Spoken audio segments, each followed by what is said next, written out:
And the world's greatest conspiracy theory with more than 500,000 websites? At number 1, it's mind control.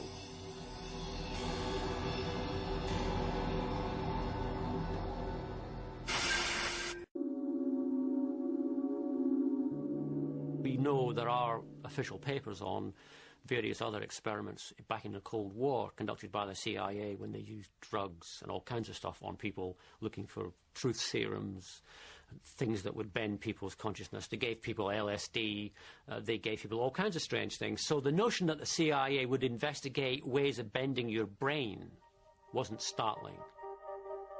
As long ago as the 60s, a scientist named Delgado was able to stop a charging bull in its tracks using a radio-controlled implant in its brain.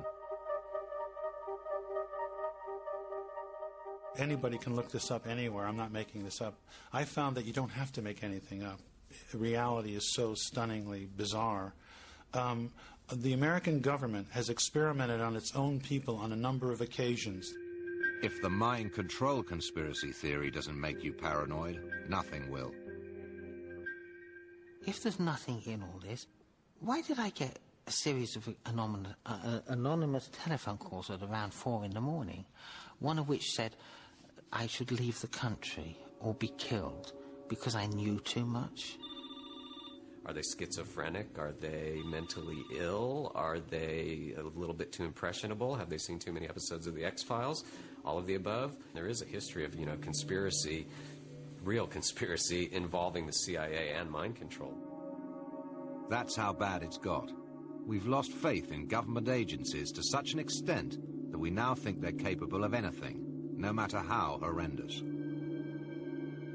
Let's face it, we know enough about governments and their secret servants to know that if they could do this, they would do this. If they could find a way of making us all believing what they say, damn right they're going to pursue it. How do we stop the world of conspiracy from spiraling into madness? I don't find anything impossible. Once you find things impossible, you're editing possibility. I look at information, and if it's compelling, I go with it. If it's not, I don't. It might seem laughably unlikely if it weren't for the fact that mind control technology exists and has been used for years. It's not a theory. It is fact. It went into overdrive after the Korean War, when POWs were returned who had been tortured by the Chinese. They seemed apparently normal and functioned normally, but then it became apparent that they had become Chinese agents, that they had been brainwashed and programmed.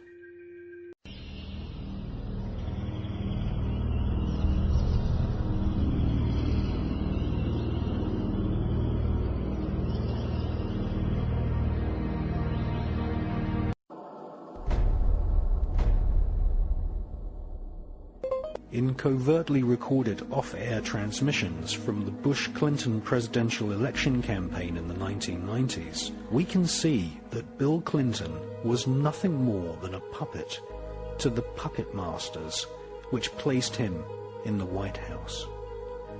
Bill Clinton's demeanor seems to be similar to a person who is under a hypnotic trance. Where From the point of view I had, they certainly were friends, and they didn't recognize any party lines between them. That's something for the, a smoke and mirrors illusion for the public. It's not something they adhere to because they had exactly the same agenda, and that was for bringing in this New World Order. From 1945 and the end of the war through 1989 and the end of the Cold War, we had a worldview. Republican and Democratic presidents alike, from Harry Truman to George Bush, stood for freedom and stood for certain propositions that would make America strong and healthy and grow the middle class and shrink poverty and stand against communism. And after 1989, President Bush said, and it's a phrase that I often use myself, that we needed a new world order. So I wanted to finish the thought here. It's the one break we have to hit live. Been around the world, but it's hard to believe we're being watched in 151 countries. Crazy. Ted Turner changed the world. big fan of yours. He would serve you that. Only right. He's ready. What's he got left in life again? After you're elected. Think about it. No dope. That's for sure. Great guy to work for, too.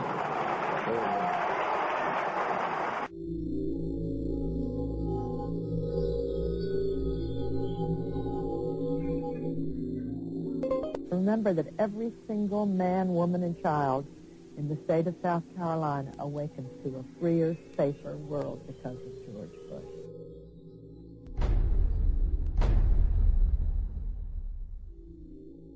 Cole, I would remind you and the people of Florence that all of us awaken every single day to a freer, safer world because of George Bush.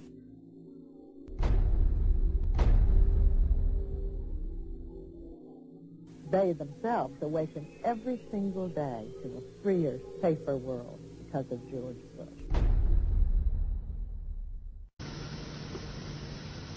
You're lying. I'm not lying. He was really on the bus? I said it might have been on the bus. I don't know. That's like a new movie and stuff. Baby, that movie is... I watched it fucking 4 months ago on DVD. Where have I been? Where have I been? Where have I been? At this point, Edward Bernays was living in New York. In the 1920s, he had invented the profession of public relations and was now one of the most powerful PR men in America.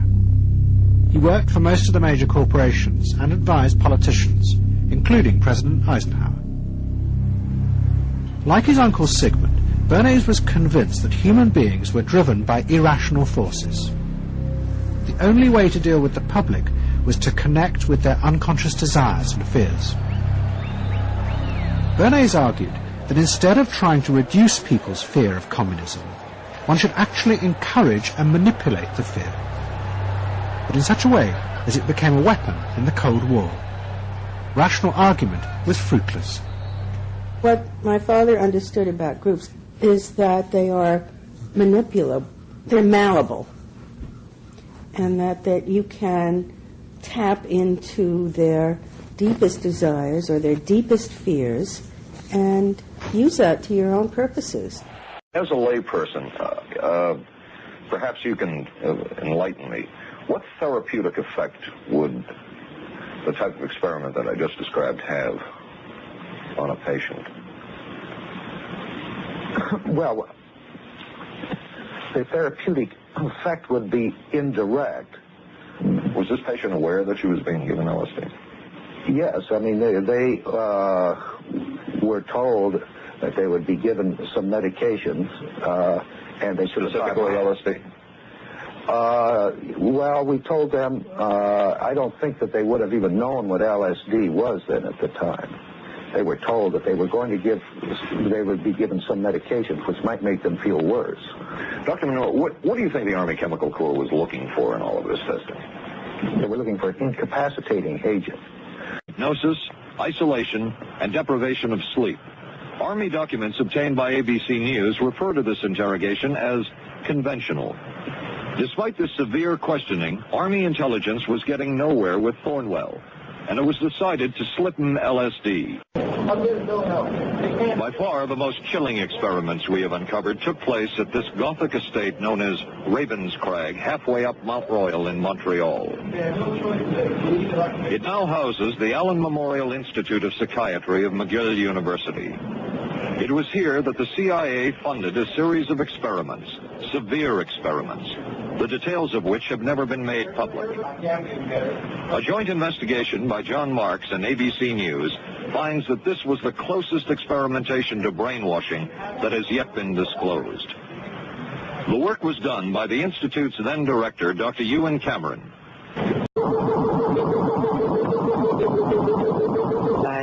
I had several sensations. I was a squirrel in a cage. I was Alice who'd taken the wrong pill and suddenly grown very small, and I couldn't get off the bed, and what was I going to do? How was I going to get the pill that would make me larger again? And at least once, and sometimes 3 times a week, So Dr. Cameron came in the morning and administered the drug, and we were off. And then the drug began to take hold very rapidly because it was an IV injection. And I thought, what in hell is that? The work of this man, CIA Chief Psychologist John Gittinger, that will provide a significant breakthrough. He devised a personality assessment system that comes close to being able to predict how humans will behave. What exactly is the personality assessment system you devised? It's really a descriptive system, an attempt to try to describe personality in a relatively systematic way so that hopefully you can get some kind of an idea to predict what the behavior between different kinds of individuals. Obviously, in intelligence work, like anything else, there is a considerable amount of sizing up. So we experimented with all kinds of ideas about what one should look for to try to see whether or not this could give us clues of the motivations of somebody else, the attitudes of somebody else, the veracity of somebody else. Gittinger's system had many uses in intelligence work. One was to draw personality portraits of world leaders. Using Gittinger's system, the agency concluded the Shah of Iran is a brilliant but dangerous megalomaniac whose basic problems resulted from an overbearing father. And there were other applications. Your assessment staff played a key role in helping other governments pick their police intelligence agencies, including, we've learned, the Korean CIA, Uruguayan National Police. Can you tell us about this? No. Other experiments were not as conventional. Neurophysicist Dr. Jose Delgado was financed by the Office of Naval Research. In this experiment, the bull is sedated. Electrodes are implanted in its brain. Delgado transmits an electronic impulse to the center of the bull's brain. Delgado has remote control of the animal.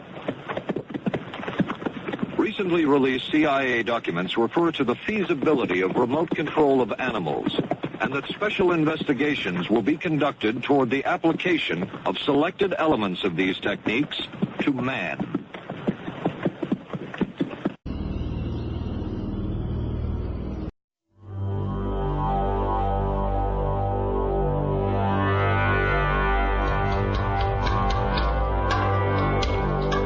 First they came for the Muslims, and I didn't speak up because I wasn't a Muslim.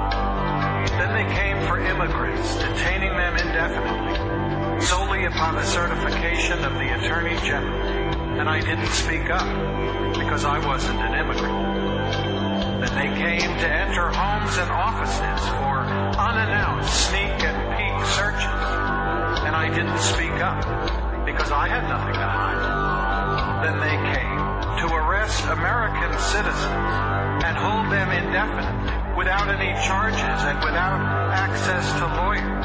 And I didn't speak up because I would never be arrested.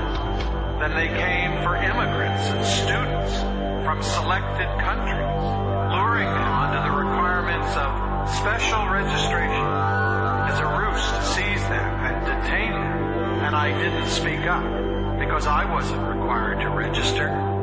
Then they came for anyone who objected to government policy because it only aided the terrorists and gave ammunition to America's enemies. And I didn't speak up because I didn't speak up. And then they came for me, and by that time, no one was left to speak up.